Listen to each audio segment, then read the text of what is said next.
sudah hadir narasumber kita di kesempatan hari ini di sebelah timur saya atau di samping kiri saya ini ada Mbak Penti Andini Putri. Beliau ini adalah ibu pejuang ASI eksklusif ya dan pendonor ASI. Saya sapa dulu. Assalamualaikum Mbak Penti. Waalaikumsalam. Ya, mungkin bisa agak mendekat begitu ya Mbak Penti. Kabarnya baik ini ya? Baik. Alhamdulillah, sukses selalu ini ya. Ya. Oke, mungkin ini baru pengalaman pertama untuk menjadi narasumber di Bincang-Bincang Sehat ini ya. Ya. Oke, baru pertama. Nah, di sebelahnya ada Ibu atau Mbak ini siapa gini ya? Mbak Badiah Eskep MS ya. Beliau ini adalah PJ pelayanan neonatus ya. Selamat siang, assalamualaikum Mbak Badiah. Selamat siang. Waalaikumsalam warahmatullahi wabarakatuh. Ya, kabarnya juga baik nih Mbak ya. Alhamdulillah baik. Sukses selalu nih. Oke, pendengar pecinta Paden, nanti kami juga undang interaktif Anda karena kali ini kita akan mengambil tema tips dan trik menyusui ala mama milenial. Itu ya temanya. Oke, baik. Ini mungkin khusus untuk ibu-ibu, untuk Mas Sakyus tidak bisa ini. Karena Mas Sakyus tidak pernah menyusui gitu ya. Oke, tapi dulu minta disusui ibunya. Oke, baik. Nah, mungkin bisa disampaikan terlebih dahulu kira-kira kita mengambil tema tips dan trik menyusui ala mama milenial. Mengapa mengambil tema ini ya? Karena ini kan 1 sampai tanggal 1 sampai tanggal 7 kan itu hari ASI ya. Ya, itu hari ASI. Bukan hari ASI, makanya kita ambil tema ya tentang ASI lah. Gitu ya. Iya, Okay. ASI eksklusif. Iya, oke. Bersama dengan Ibu Badiah ini, kira-kira beliau ini kan adalah PJ pelayanan neonatus di Rumah Sakit Aisyah gitu ya. Oke, kira-kira bagaimana ya prosedur penanganan bayi baru lahir di Rumah Sakit Aisyah Bojonegoro ini? Kalau bayi baru lahir di Rumah Sakit Aisyah Bojonegoro itu, saya kan ada di ruang bayi, biasanya nolong bayi. Kalau bayi baru lahir, kalau memang bayinya bagus, kita lakukan IMD. IMD itu apa? Inisiasi menyusu dini. Jadi bayinya langsung ditelerkan dari ibunya. Fungsinya apa? Biar bayinya itu bisa bisa langsung nempel ke bayinya, ke ibunya, biar mencari puting ibunya sendiri. Yang nanti bisa menjadikan bayinya latihan menyusu juga. Oke, begitu. Oke, baik. Itu tadi hal mungkin yang awal dilakukan di Rumah Sakit Aisyah. Lalu kira-kira apa saja ya protokol yang diterapkan untuk memastikan kesehatan bayi neonatus di unit perawatan di Rumah Sakit Aisyah ini? Oh iya, bayi dikatakan sehat kalau bayinya satu nangisnya kuat, geraknya aktif. Saat waktu lahir dia langsung nangis dan itu otomatis langsung ditempelkan ke dada ibunya. Kita bersihkan terlebih dahulu. Setelah kita bersihkan, kita hangatkan langsung ke dada ibunya terlebih dahulu. Oke, gitu ya. Hal langkah yang bisa kita lihat. Nah, Mbak Penti ini kan seorang yang pejuang ASI eksklusif terus ya. Oke, kira-kira apa yang menjadi motivasi Anda untuk menjadi pendonor ASI dan bagaimana Anda memulai proses tersebut ya? Mungkin bisa diceritakan. Ya, alhamdulillah saya kan sebagai salah satu dari pejuang ASI ribuan mama-mama milenial atau mama-mama itu saya bersyukur sekali menjadi salah satu yang sukses menjadi bisa memberikan ASI eksklusif pada anak saya. Anak saya 2, semuanya menyusui sampai 2 tahun. Ya, padahal saya juga sama ibu pekerja juga. Tapi dengan saya ibu pekerja itu tidak menghalangi saya untuk tetap memberikan ASI kepada anak saya. Itu yang membuat saya termotivasi agar agar bayi saya mendapatkan ASI eksklusif. Gitu ya. Oke, kadang memang ibu-ibu milenial itu kan tidak mau menyusui begitu ya, karena dianggap menyusui itu sesuatu yang membuat penampilan mereka jadi berubah gitu. Oke, lalu bagaimana Anda memastikan bahwa kualitas ASI yang Anda sumbangkan atau yang Anda berikan tetap terjaga dengan baik ini? Kalau untuk kualitas ASI itu kan kembali kepada diri sendiri, kepada asupan yang kita makan.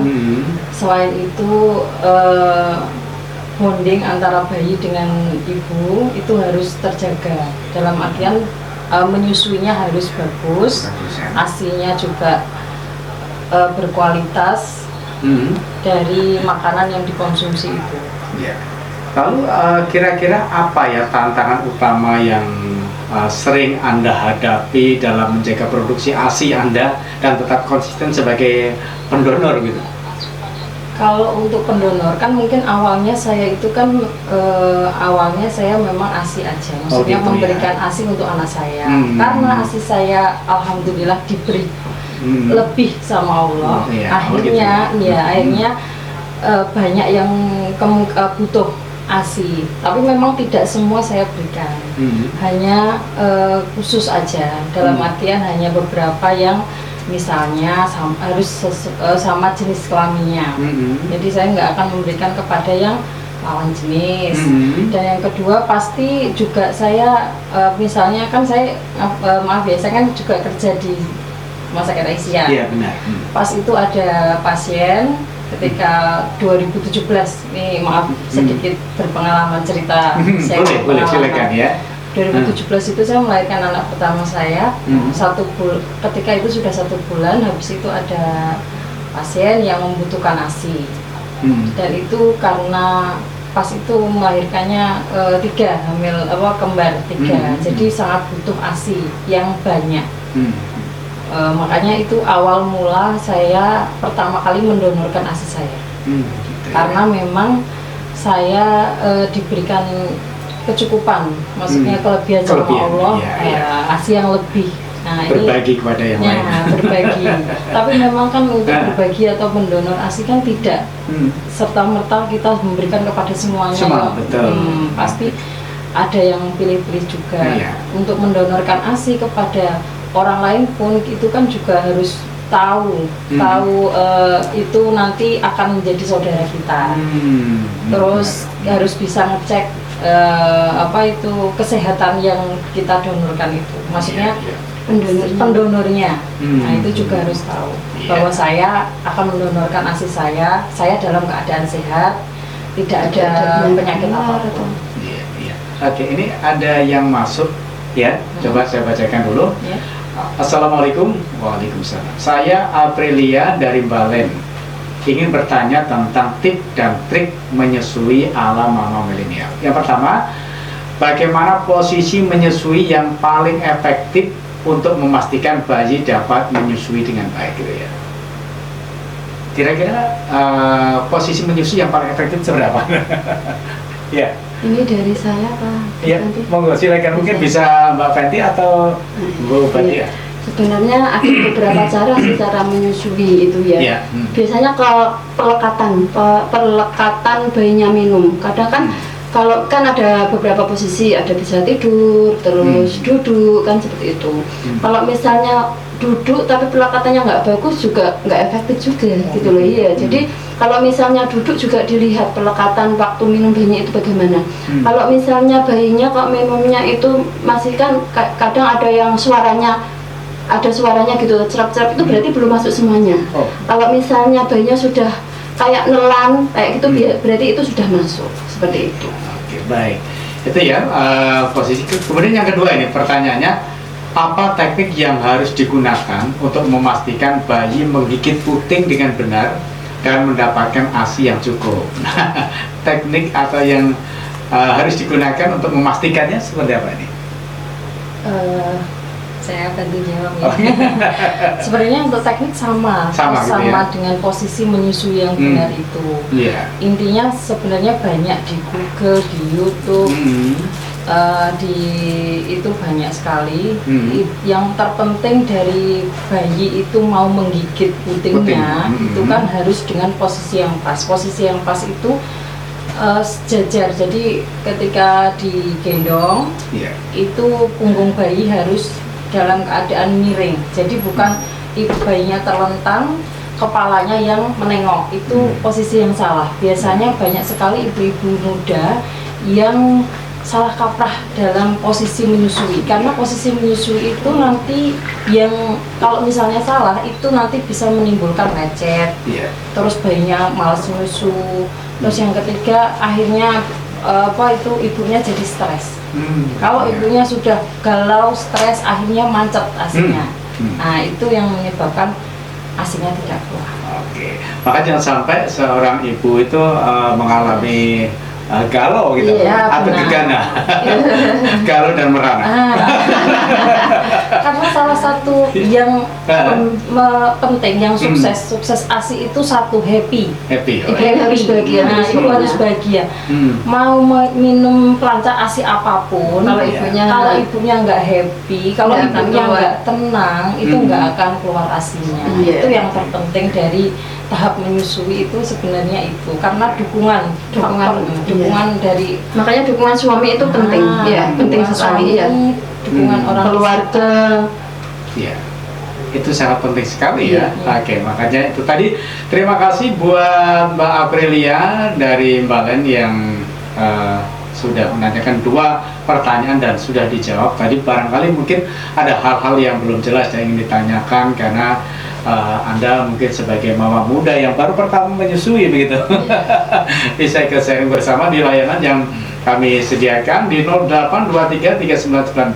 082339947707. Itulah layanan fasilitas yang kami sediakan ya. Berikutnya saya terima kembali. Assalamualaikum. Waalaikumsalam. Saya Andri Rosida dari Mbalen, mau bertanya tentang tips dan trik menyusui ala mama milenial. Nah, sebagai tema ya. Bagaimana cara mengatur waktu antara menyusui, pekerjaan dan istirahat? Seperti apa ini Mbak Fenty, ini juga bergelut dengan pekerjaan yang kadang harus butuh waktu lama begitu ya di Rumah Sakit Aisyah, sementara punya anak kecil yang harus disusui. Boleh. Ini kalau untuk mengatur waktu sebenarnya kan tergantung itu ya, usia bayinya. Kalau misalnya masih cuti, bagi ibu pekerja itu kan cuti masih 2 bulan biasanya, 2 bulan sampai 3 bulan. Itu kalau masih cuti diharapkan full untuk menyusui, dan misalnya mau masuk 1 bulan atau 2 minggu sebelum masuk itu harus diharapkan sudah dipelajari untuk belajar untuk dot atau sudah mulai memerah. Nah, karena kan nanti mau ditinggal untuk bekerja. Jadi kalau untuk menyusui, untuk memerah ASI, memompa ASI untuk bekerja itu dimulai dari awal. Mungkin hari pertama, hari kedua, hari ketiga itu harus full untuk menyusui langsung dengan bayinya, karena kalau dipompa pasti nggak akan kuat. Karena pertama kali bayi lahir itu pasti kan sedikit-sedikit keluarnya, karena memang kapasitas lambungnya sedikit, jadi nggak usah bingung kok ASInya belum keluar kenapa. Nah, terus untuk minggu berikutnya ketika di rumah misalnya bayinya tidur itu diharapkan untuk dipompa.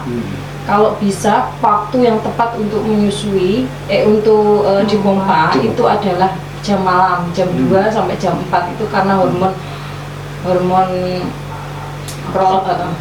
prolaktinnya lagi keluar, lagi tinggi-tingginya. Nah, kalau untuk waktu sudah masuk, maksudnya sudah masuk bekerja, misalnya jamnya pagi. Jadi pagi itu diharapkan sebelum berangkat kerja itu sudah memompa dulu. Setiap 2 jam sekali. Kalau misalnya di kantor 2 jam sekali nggak bisa, gimana Mbak gitu kan?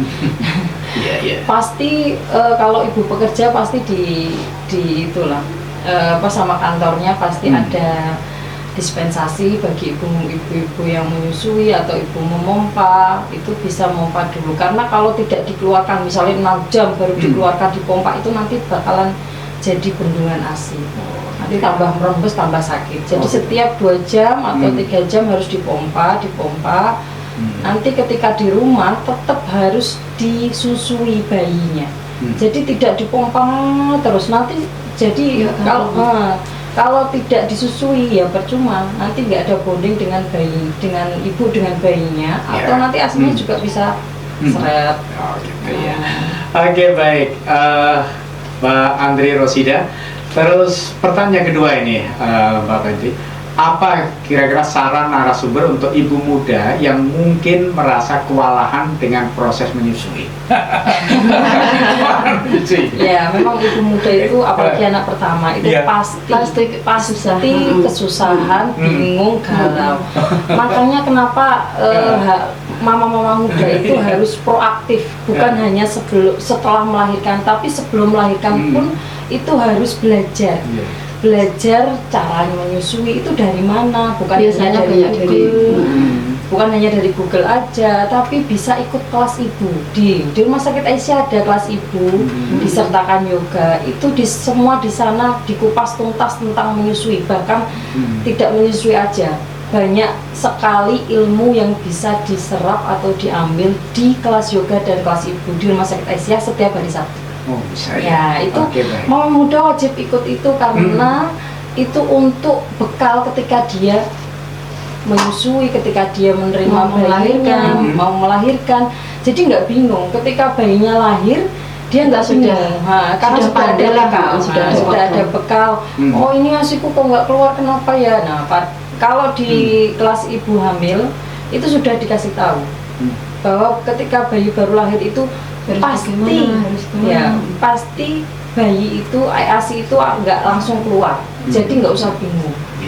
Nah, itu harus punya keyakinan dari awal bahwa dia punya niatan untuk menyusui, jadi harus berkomitmen dalam dirinya sendiri, harus pede, percaya diri, biar dia bisa sukses menyusui. Oke, baik, terima kasih. Nah, ini ada yang masuk lagi. Assalamualaikum warahmatullahi wabarakatuh. Waalaikumsalam. Saya Rosi dari Balen juga. Mau tanya, ya pertanyaan pertama, bagaimana cara mengatasi kesulitan atau kebingungan tentang teknik menyusui? Nah, mungkin bagi ibu muda itu berpengalaman. Rata-rata itu gitu ya.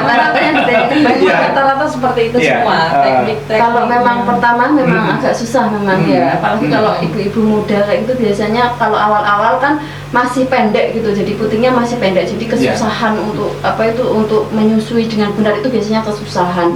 Ya memang pelan-pelan, memang harus pelan-pelan ya, memang diajari itu harus bersabar. Memang nggak semua bayi itu langsung bisa nyakap, itu nggak bisa. Jadi harus pelan-pelan, ditunggu sampai bayinya memang benar-benar bisa gitu. Jadi diposisikan dengan baik. Jadi perut bayi sama perut ibu itu harus melekat. Terus posisinya agak miring sampai bayinya bisa mencari puting ibu sendiri, jangan biasanya kan kadang putingnya dikasihkan gitu, itu nggak usah, nanti bayi akan mencari dengan sendirinya. Oke, baik. Pertanyaan kedua ini dari Mbak Rosi, apakah ada produk atau peralatan menyusui yang sangat membantu ibu muda dalam menyusui? Apakah ada produk? Ya memang kalau untuk menyusui itu banyak ya, dalam artian yang membantu ibu itu misalnya kayak bantal menyusui.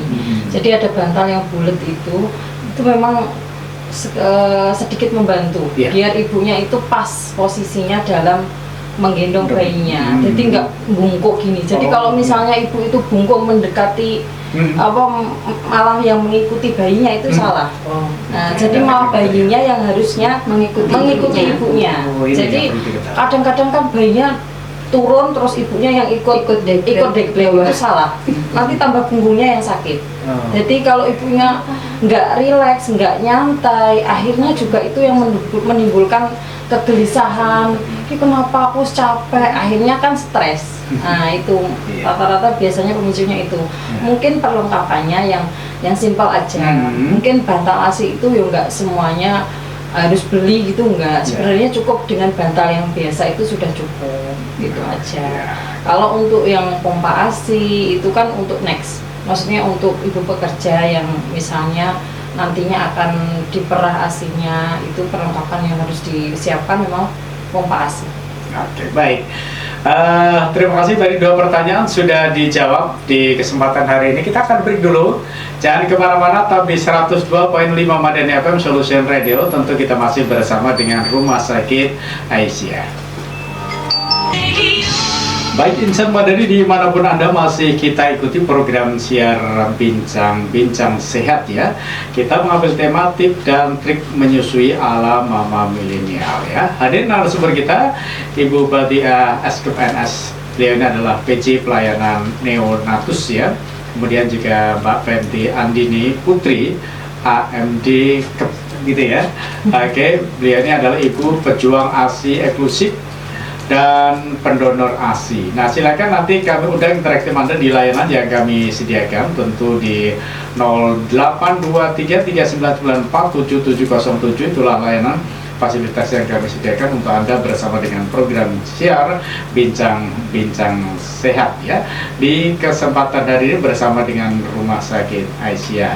Nah, tentu kami undang interaktif Anda di layanan yang kami sediakan. Ini coba ada yang masuk ya, coba kita terima dari, wah ini Ari di Balen ya, ini kelihatan bapak mungkin peduli dengan istrinya begitu.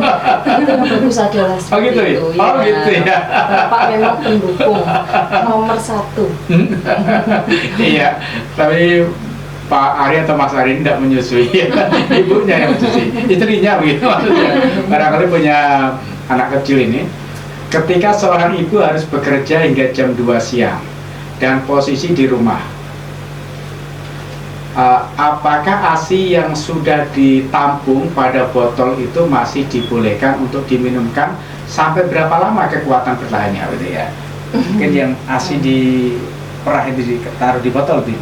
Iya, Ya. benar. Memang kalau untuk ASI itu kan habis diperah, itu harusnya dimasukkan di kulkas biar tahan lama. Oh gitu, nggak boleh dibiarkan di tempat. Sebenarnya dibiarkan di tempat juga bisa, tapi kan nggak tahan lama. Oh gitu ya. Jadi memang kalau untuk ibu bekerja itu untuk ketahanan ASI tersebut ketika diperah itu harusnya setelah dimasukkan botol atau klip ASI, plastik ASI khusus itu dimasukkan di kulkas dulu, khusus kulkas yang bawah, habis itu baru di freezer. Nah itu untuk ketahanannya. Kalau untuk kulkas yang dua pintu, yang 2 pintu itu biar sekitar berapa? 3 bulan. Nah 3 bulan. Kalau untuk yang 1 pintu khusus freezer itu bisa sampai 6 bulan. Khusus freezer aja, tanpa ada kulkas yang bawahnya. Tapi kalau yang untuk 1 pintu itu tambah lebih pendek lagi, yang 1 bulanan. Nah, 1 bulan. Kalau untuk meminumkannya juga seperti itu, ada tahapannya. Memang kalau untuk ibu pekerja kan memang harus lebih itu lagi, harus lebih belajar lagi karena nanti ASINya itu kan harus diberikannya gimana. Nah itu nanti harus lebih detail lagi menjelaskannya. Kalau misalnya pengen lebih ngerti ya harus dicari di Google, itu ada untuk jadwal-jadwalnya. Jadi kalau ketika habis ditaruh kulkas, misalnya harus diturunkan dulu, dihangatkan, baru diminumkan. Jadi nggak langsung dari kulkas freezer dari batu langsung jadi diminumkan gitu, enggak. Jadi ada prosesnya. Prosesnya itu ya. Mau menambahin? Iya, silakan. Jadi kalau misalnya ASI itu ditaruh di di tempat terbuka kayak gini, itu biasanya tahan sampai 4 jam. Biasanya kalau sudah 4 jam kita buang. Seperti itu. Tapi kalau misalnya mau ngasih ASINya sudah di es, itu biasanya 1 hari sebelumnya kita taruh di pintunya. Nanti kan agak mencair gitu ya. Nanti setelah 1 hari bisa diambil sesuai jam kita keluarkan. Jadi cara menyimpannya juga berbeda lagi. Nanti yang pertama kali kita pompa itu yang nanti dari belakang ke depan seperti itu. Jadi nanti ditaruh di pintu freezer dulu, nanti setelah agak mencair baru dihangatkan. Setelah itu baru dikasihkan kalau sudah hangat seperti itu. Oke, baik. Itu tadi untuk Pak Ari atau Mas Ari yang sudah ikutan gabung ya. Teknik yang mungkin harus Anda ketahui, Anda lakukan begitu ketika mungkin istri Anda sedang melakukan apa pompa ASI gitu ya. Oke, jadi bisa bertahan sampai lama tadi ya disampaikan. Baik, berikut ini juga saya terima. Saya Bu Rini di Poh Buku. Ada beberapa pertanyaan yang ingin saya tanyakan ya, Bu Rini mungkin sudah bisa mengikuti program ini ya. Bagaimana cara memulai sesi menyusui jika bayi tampak tidak tertarik atau sulit untuk menyusui atau untuk menyusu gitu ya? Ada bayi ini tidak tertarik dengan menyusu. Iya. Gimana? Ada bayi yang malas menyusu. Ada ya. Ada ya. Memang ibu menyusu itu harus satu sabar. Oh gitu ya. Belajarnya seumur hidup soalnya.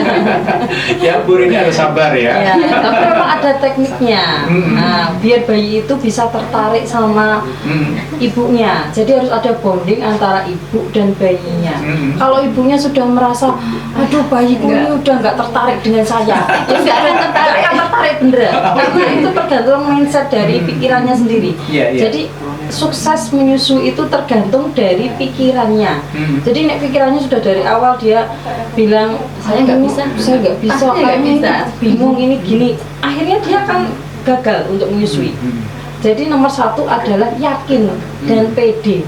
Kalau misalnya bayinya nggak mau nyusu, gimana caranya?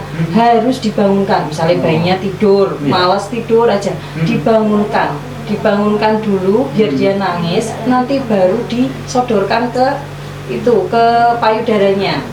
Terus dikeluarkan asinya dulu. Asinya dikeluarkan, dioles ke putingnya. Nah itu nanti dia akan menghirup, maksudnya mencium aroma ASI. Nah itu yang bisa merangsang dia untuk mau menghisap puting. Seperti itu salah satunya. Memang agak secara praktek itu agak susah ya. Saya itu biasanya kan saya di ruang bersalin ya, saya bisa 1 jam lebih untuk bisa mengajari. Beneran, itu memang kalau melahirkan di rumah sakit Aisyah, itu memang keutamaannya adalah ASI eksklusif. Jadi yang diutamakan bayinya harus ASI aja. Nah itu pasti kita ajarkan cara menyusui yang benar seperti apa. Nah, gitu ya. Baik. Terima kasih. Tadi sudah dijawab. Untuk pertanyaan kedua dari Bu Rini yang ada di Poh Buku. Apa langkah-langkah yang harus diambil ya untuk mengatasi puting lecet atau nyeri saat menyusui? Mungkin harus digigit. Sudah mulai punya gigi, yang digigit ya. Ini yang sering terjadi. Oh gitu ya? Ya memang sering terjadi, saya aja seperti itu dulu awal-awal. Monggo Mbak Betty. Jadi kalau misalnya puting lecet itu biasanya kemungkinan ya itu nggak pas. Jadi apa itu jenenge tadi nggak nyakep. Jadi misalnya bayi itu kan harus itu melekat gitu lah, itu nggak melekat. Jadi sampai lecet itu karena itu gitu. Terus kalau misalnya puting lecet bisa diakali seperti ini. Jadi sebelum menyusu itu dikeluarkan dulu asinya sedikit untuk mengolesi. Biar apa? Biar kayak ada itu kan, kalau asi itu kan ada kayak minyaknya gitu, lemaknya gitu. Itu fungsinya untuk mengolesi biar tidak lecet. Jadi nanti sebelum minum kita olesi asinya sedikit-sedikit ke putingnya. Habis itu nanti setelah minum juga seperti itu. Setelah minum juga dioles-oles sedikit ke puting ibunya, itu biar mengurangi itu. Jadi nggak, kalau lecet itu kan karena itu ya, karena kering gitu toh. Itu setelah diolesi ASI itu kan akan berminyak, jadi lembab gitu. Mungkin itu. Baik, pendengar pecinta Madani, tentu kita masih bersama dengan program siar Bincang-Bincang Sehat. Terima kasih tadi Bu Rini yang ada di Poh Buku sudah ikutan gabung. Yang lain masih kami nantikan tentu di 0823 3994 7707. Itulah layanan fasilitas yang kami sediakan untuk Anda bersama dengan program siar Bincang-Bincang Sehat. Nah, kira-kira apa saja ya layanan spesialistik yang tersedia untuk bayi prematur ya, atau yang membutuhkan perawatan khusus di Rumah Sakit Aisyah ini?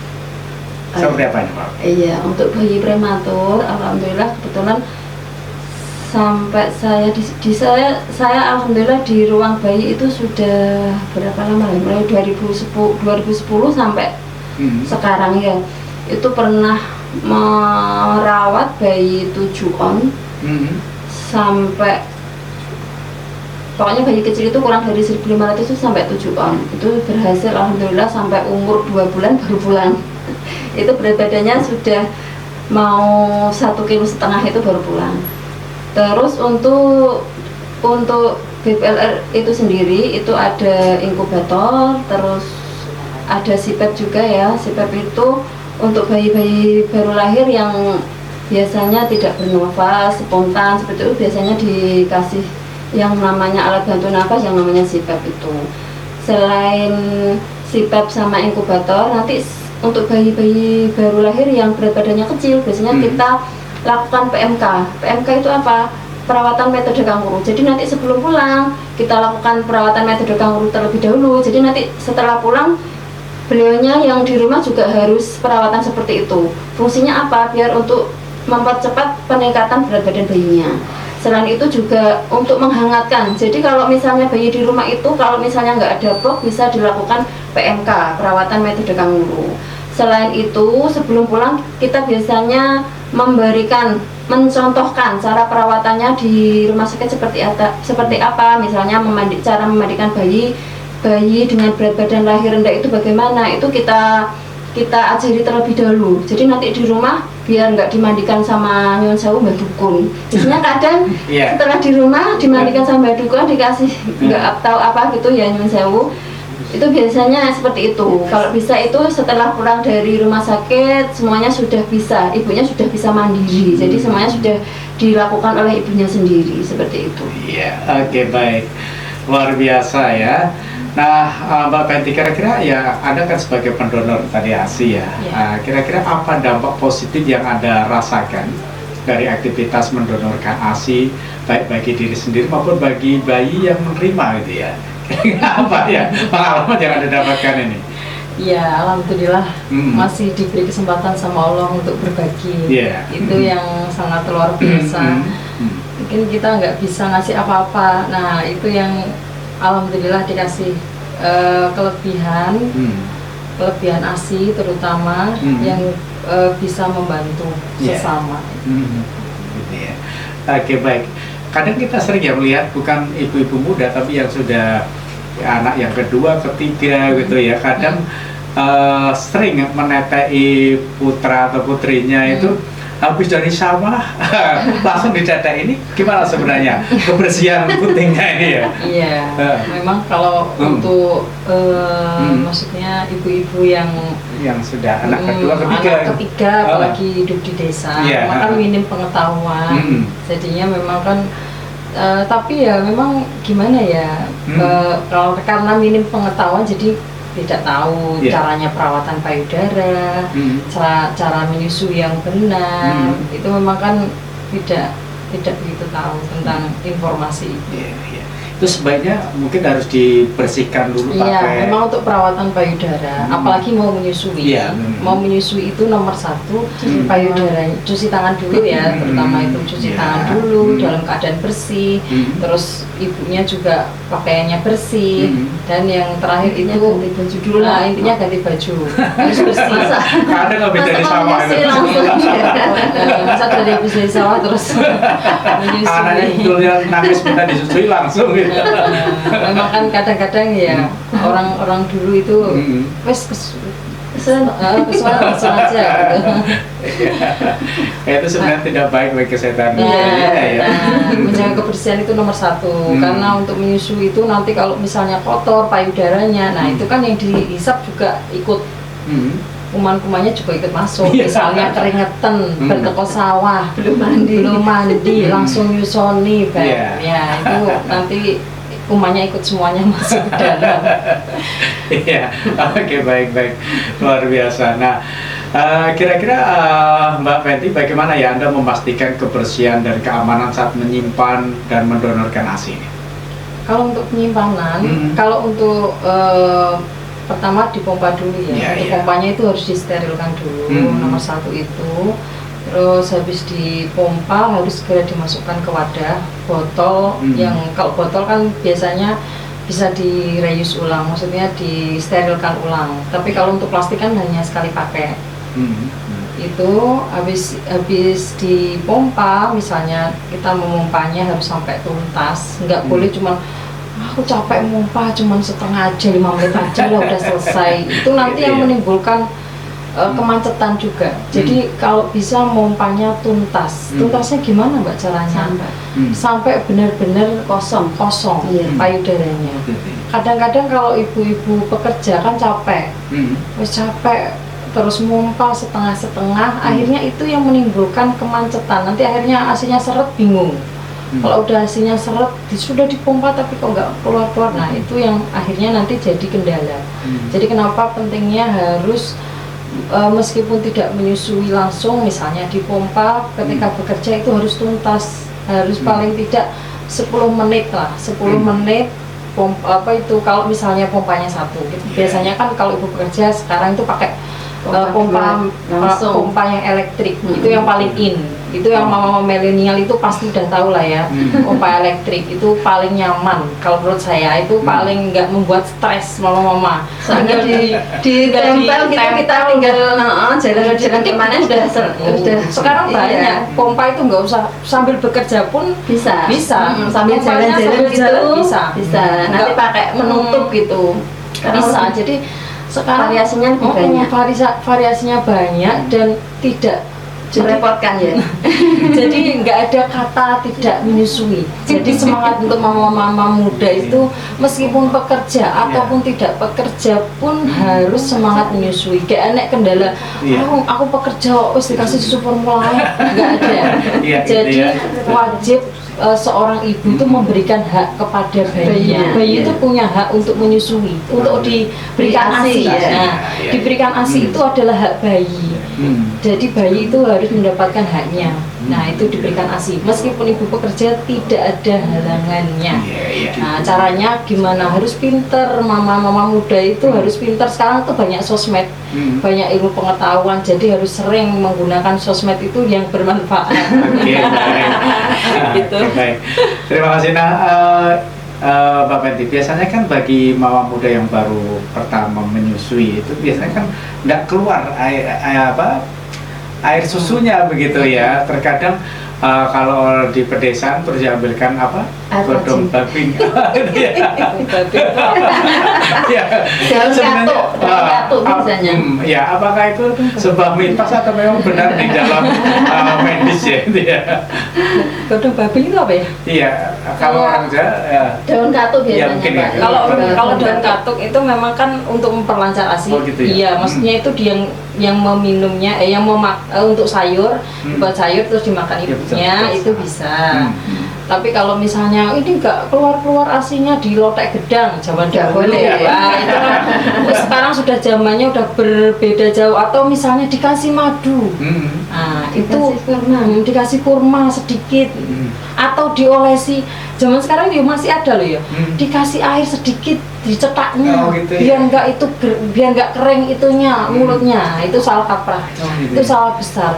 Jadi ketika menyusui pertama kali itu memang kendalanya asinya belum keluar, itu pasti.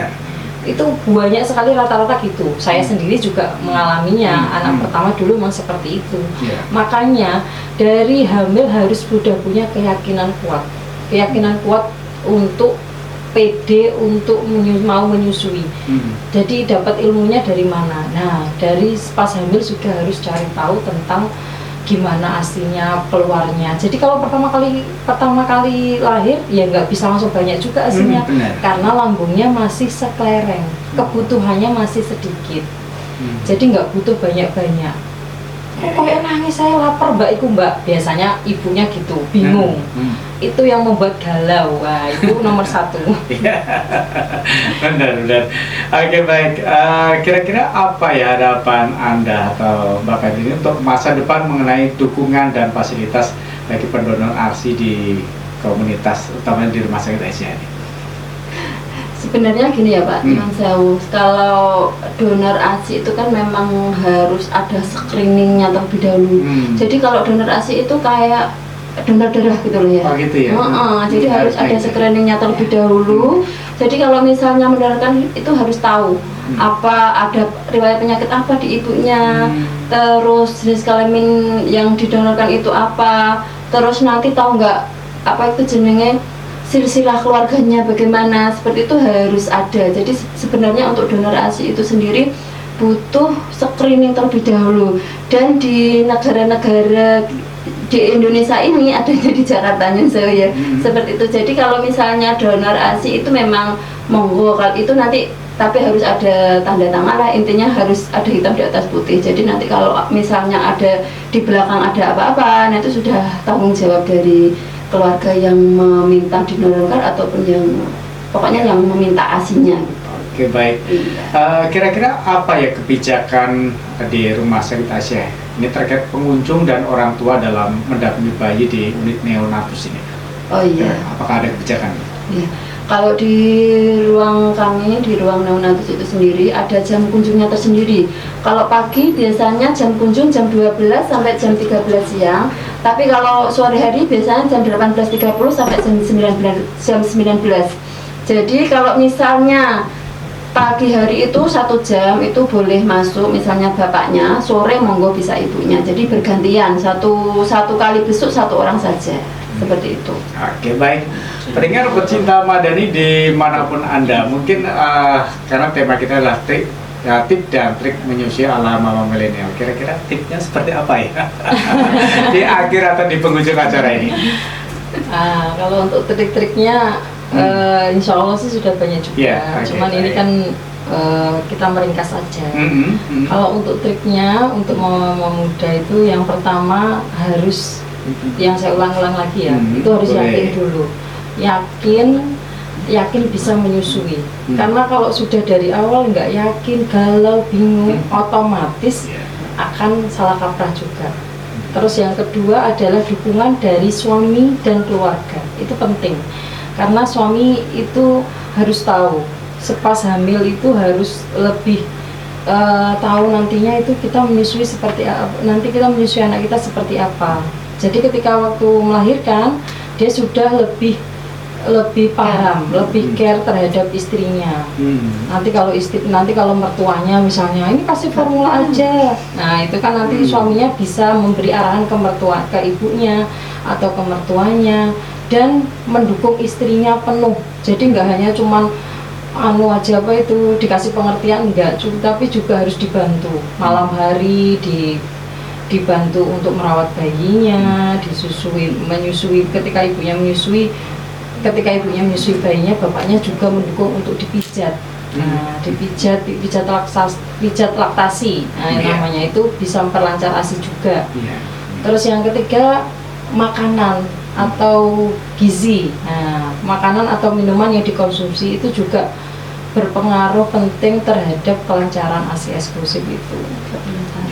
Nggak boleh tara, harus makan minumnya yang proteinnya banyak, minum air putihnya paling tidak 2 liter ya, 2,5 sampai 3 liter, dan minumnya nggak hanya air putih aja, boleh susu, boleh jus, boleh apa aja. Jadi nggak ada pantangan untuk tara. Yang penting nggak bersoda. Nah, yang penting nggak bersoda aja. Terus yang ketiga harus menambah ilmu. Jadi selain dukungan dari orang tua, dari suami, sudah punya keyakinan yang kuat juga mau menyusui, tapi kalau nggak ada ilmunya nol. Nah, ya kan. Jadi ilmu itu bisa didapat dari mana? Selain dari YouTube. Kadang dari YouTube aja kita masih bingung ya. Nah, ikutlah kelas ibu hamil, yoga, itu semuanya ada, dikupas tuntas tentang caranya. Jadi kita bisa langsung praktek, oh megang bayi meskipun hanya boneka seperti ini caranya, posisinya seperti ini. Terus yang terakhir, ketika sudah mendapatkan ilmu, itu adalah ibunya harus tenang dan happy, itu adalah penting. Kalau misalnya setelah udah mencakup semuanya, yang terakhir adalah kok masih susah, nah itu bisa konsultasi ke klinik atau polilaktasi di rumah saya Tesia nanti ada. Gitu. Ya, di rumah saya Tesia ini dibuka namanya polilaktasi, itu untuk ibu-ibu atau mama-mama yang kesulitan sekali menyusui bayinya, itu bisa konsultasi ke polilaktasi. Iya. Oke, baik, terima kasih Ibu berdua yang sudah hadir di kesempatan hari ini karena waktu sudah sangat terbatas. Nah, Insan Madani sebagai mama milenial menyusui bukan hanya tentang memberikan nutrisi terbaik untuk bayi, tapi juga tentang memanfaatkan teknologi dan dukungan yang ada untuk membuat proses ini lebih nyaman dan efektif. Dari penggunaan aplikasi untuk memantau menyusui hingga berbagai pengalaman dengan komunitas ya. Nah, Insan Madani tentu tip yang sudah disampaikan tadi mudah-mudahan bermanfaat dan terima kasih semuanya. Akhirnya saya Kamal Surya yang bertugas segera mohon undur diri. Selamat berpisah. Fastabiqul khairat. Wassalamualaikum warahmatullahi wabarakatuh.